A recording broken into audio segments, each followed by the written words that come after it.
Islamic audio story চ্যানেলে আমি ছায়েদা আক্তার এখন আপনাদের পড়ে শোনাব একটি গল্প, লাল পতাকার খোয়াব। আসসালামু আলাইকুম।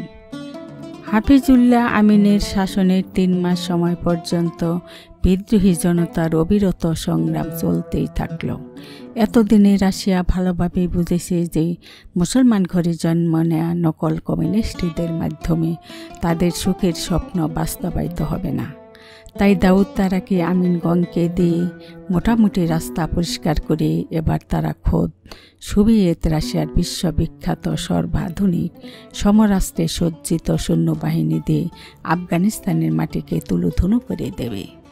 ইসলামী বিশ্বাস, মদিনার মহব্বত, কোরআনের আজমত, আল্লাহর রহমত বুকে নিয়ে যে সরল সোজা আল্লাহওয়ালা জাতিটি সুখে শান্তিতে নিজেদের স্বাধীন দেশমাতৃকায় বসবাস করছে, সে জাতির বুকে লাথি মেরে এদের ইমান, আকিদা, ইতিহাস, ঐতিহ্যকে মাটি চাপা দিয়ে উড়াতে হবে হাতুড়ি কাস্তে মার্কা লাল পতাকা।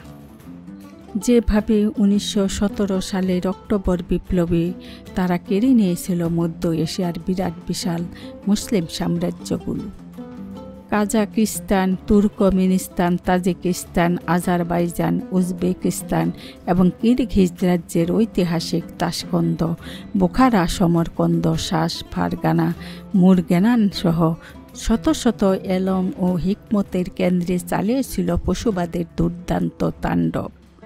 ঠিক তেমনি কাবু, হিরাত, কান্দাহার, কুন্দুজ, মাজারে শরীফ এবং জালালাবাদও তারা নিয়ে যাবে। এরপর পাকিস্তানের পেশোয়ার, ইসলামাবাদ, লাহোর, করাচি হয়ে সোজা ওমান সাগরে। বিশ্বের বৃহত্তম তেলক্ষেত্রগুলো মুসলিম বিশ্বের নারী হরমুজ প্রণালীর বিলকুল কাছে। এরপর পশ্চিমে ইরান, ইরাক উপসাগর হয়ে মুসলিম জাতির রিতন্ডি মক্কা, মদিনা। আর পূর্বে পুরানো তাবেদার ভারত বার্মা চক্রের কাঁধে বন্দুক রেখে বাংলাদেশ। কি চমৎকার পরিকল্পনা, রোদের মতো স্পষ্ট বিজয়।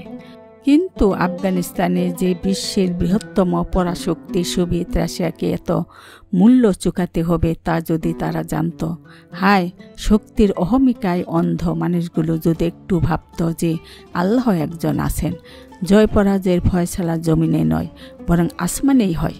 দরিদ্র একটি দেশের অশিক্ষিত জনগণ, মোল্লা, মৌলবী, ইমাম, মুয়াজ্জিন, কৃষক, শ্রমিক, পেশাজীবী মেহনতি জনগণ আর গুটি কতেক উচ্চশিক্ষিত মানুষের ভাঙা বন্দুক, কাটা রাইফেল, পাহাড়ের গুহার কামারখানায় তৈরি পিস্তল, ছুরি, চাকু ও গেরস্তের গরুমারা লাঠির মোকাবিলায় বিশ্বের সর্বসাম্প্রতিক মডেলের অস্ত্রশস্ত্রে সজ্জিত সুশিক্ষিত রুশ বাহিনীর দীর্ঘ প্রায় 10টি বছর মার খেতে খেতে পঙ্গু হয়ে বাড়ি ফিরে গেল সীমাহীন সম্পদ, অস্ত্রশস্ত্র, বিমান, হেলিকপ্টার, ট্যাঙ্ক, সাজোয়া গাড়ি, রসদ সম্ভার এবং অগণিত সৈন্যের প্রাণ হারিয়ে।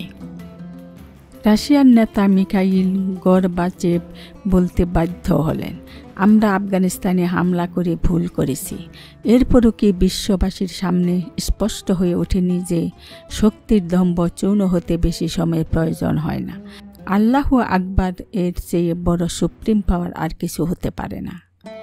এ চিরন্তন সত্যই আজ বিশ্ব মানবকে স্মরণ করিয়ে দিচ্ছে রোম ও পারস্যের বিরুদ্ধে ইসলামের বিজয় গাথা, আরবের খেজুরতলার লোকদের অপ্রতিরোধ্য বিজয় অভিযান। আশা করি আল্লাহর অশেষ রহমত ও মেহেরবানিতে আপনারা সকলেই ভালো আছেন, ভালো থাকেন এই দোয়াই রইল।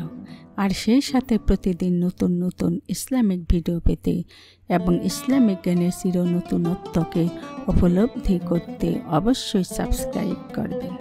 আসসালামু আলাইকুম।